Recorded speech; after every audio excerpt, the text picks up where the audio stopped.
not an advice book. This is more like a funny, humorous book, so I love it.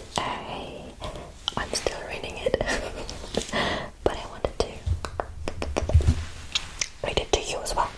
So, the book had some bad times in my luggage.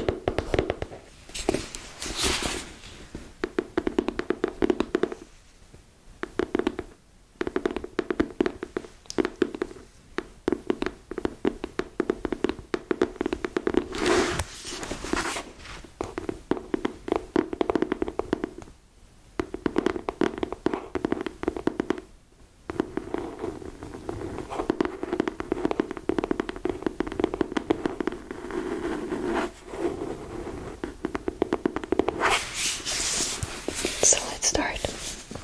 How to Date Men When You Hate Men by Blythe Robinson. I like the picture.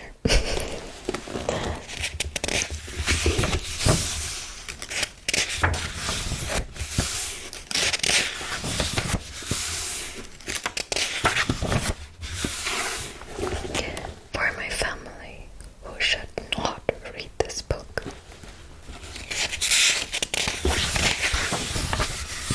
Introduction. I think about men all the time, about how they individually, little drama, and as a group are oppressing me, and about how they individually, Timothy Chalamet, and as a group are very hot, and also how spending so much time thinking about how they, as a group, are hot is probably oppressing me. Unsure what else to do about it, I've written this book. How to Date Men When You Hate Men is a comedy philosophy book about what dating and loving are like now, in an era that we thought was the end of patriarchy, but we know is at least 500 years away from that, and at the beginning of an age where robots do all our dating for us. Honestly, it often sucks, and it's hard to know if it's because of my personality, the guy's personality, or thousands of years of inequality stemming from gender imbalances created by blow farming.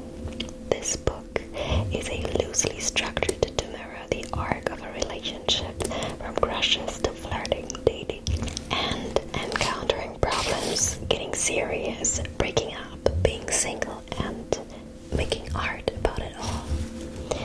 Ah yes, the human lifespan. Do you really hate all men? Ask you, Bill Mayer. I don't. Some of my closest friends are men. I have and love many male family members. All of my siblings are boys, and there are seemingly thousands of them. There are 5. And of course, there are men who I have kissed and care about, or who I am dying to kiss and care about. Almost universally, I still feel fondly toward any guy I've ever been romantically interested in or involved with. These men are funny and interesting. Some are really kind. Many are hot. Quite a few still to this day very generously fave my social media content. To paraphrase the suffragettes in Mary Poppins, though I adore men as individuals, I believe that as a group they're systemically oppressing women.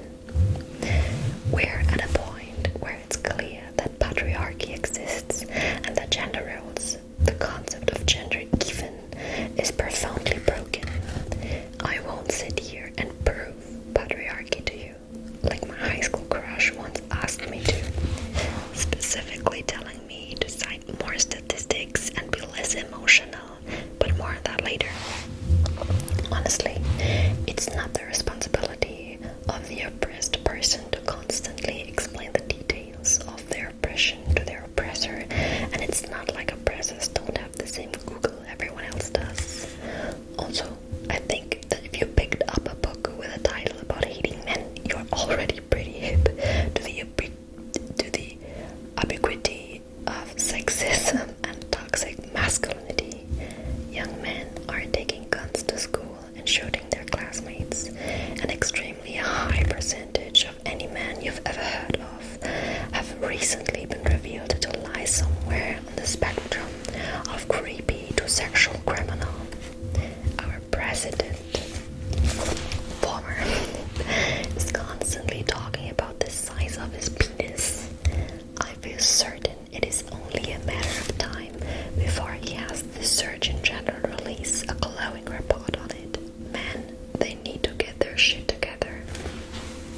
class at any point between 2011 and 2015, I would have said David Foster Wallace and then tried to figure out if you had read Infinite Jest without straight up asking if you had read Infinite Jest.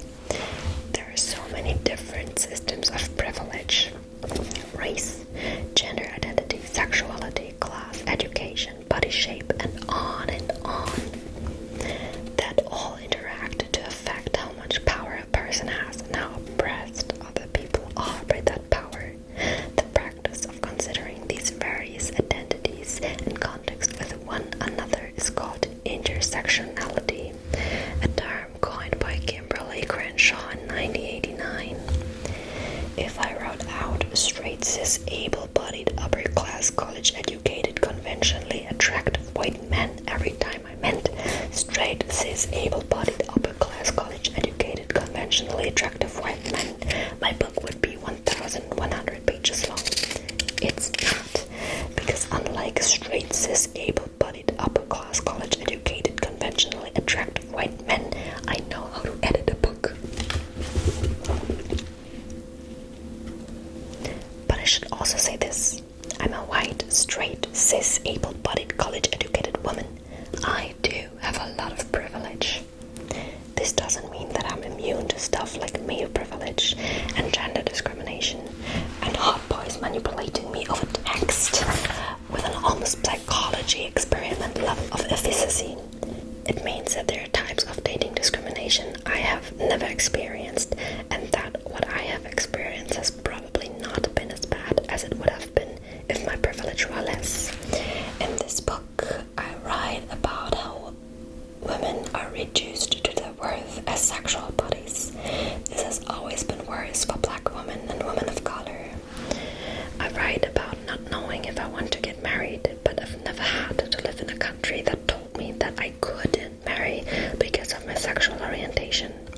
Even just having the free time to go out with dudes and spend money on food and drinks and tickets to see Anthony from Queer Eye host a comedy show. It's a privilege. This is all to say that straight white men are not the only ones who need to do work. 53% of white women voted for Trump. We really need to have a group meeting and reevaluate our commitment to not being villains to everyone. As people who do face discrimination but also have a lot of privilege, we have a responsibility to use our privilege to dismantle our privilege. This book is about my personal experiences as a horned-up perv, but also about the patriarchy part of white supremacist capitalist patriarchy, a phrase I say so often in conversation that I hope at least one of my friends has made it my personal text tone. It's a book about the experience of living while living through this oil slick bottle of an era, specifically being a woman attracted to men who have all the structural power over you and have been told for millennia that it's cool to treat women in a very degrading way, consciously or subconsciously. It's not that there are good men versus bad men, though there are some obvious monsters. All men have received this coding. They aren't born evil, they're born into an evil system. It just didn't sound as catchy to name the book How to Date Men When They Are Born into a Brainwashed and Evil System That Mightily Oppresses Women. But the pitfalls of dating in the patriarchy go beyond the obvious, like sexual assault. How do you date men when they don't want to date anyone more successful than they are? How do you express excitement about love when men call that being boy crazy? Why get married when marriage benefits men in almost every way, but makes women more likely to die a violently death? That's absolutely true, and knowing that, I find it makes so little sense to get married, and yet I still bought a fake engagement ring at CVS for $9 this weekend. There's a lot to sort through. Meanwhile, men are finally learning that it's actually not cool to act like giant, predatory goats to every female-presenting human they encounter. Listen, I don't feel sympathy for men who ruin women's lives because they decide they have a right to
tingles means we're experiencing large-scale social change in how we date, how we structure our lives, how gender interact, and in what gender even means, if it in fact exists at all.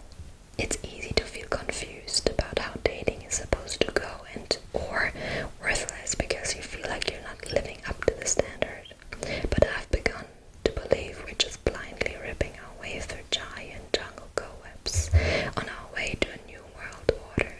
And the fact that I am 27 and not married or significantly partnered says more about our times than it does about me. I also feel like a fraud in using a lot of terms that used to be tied to more easily defined experiences like date or breakup. I know that most of the time I'm not using those terms in a way that would make sense to previous generations, but the fact remains that I am having experiences and I need to describe them, and maybe they don't really get what I'm actually talking about when I say date, but it's a lot closer than if I just started making up my own terms and telling people that some cute guy and I went on a blog.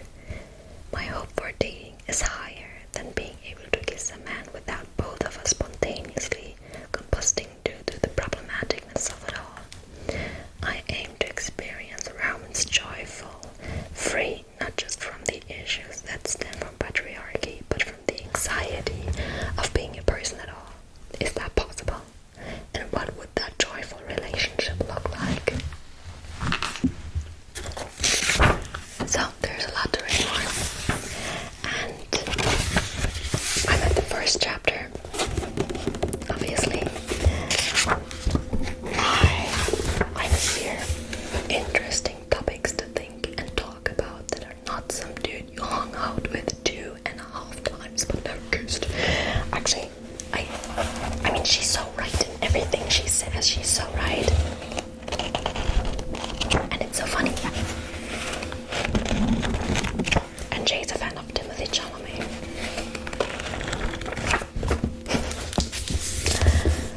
What does the other say about that? Funny, sharp, and feminist fun in a way we're led to believe isn't possible, says Phoebe Robinson, New York Times bestselling author and star of HBO's Two Dope Queens. Stephen Colbert said, How to Date Men When You Hate Men is an incredibly funny read that was surely not written when Blythe was supposed to be working for me. Ellie Peterman, illustrator and co-author of What to Do When I'm Gone, says, Men oppress us, we also want to smooch them. Blythe managed not only to laugh at the pain of holding these two truths at once, but also to find meaning, inspiration, and empowerment in it. I've brought this book up in 1,000 conversations since I read it. Yes, I think it's a go-to. If you know the book, then happy you. If not, you should maybe take a listen to it. Take a listen, take a read. I hope I could motivate you in reading this book. Listen, if you are a man and you are still here in this video, then please like this video.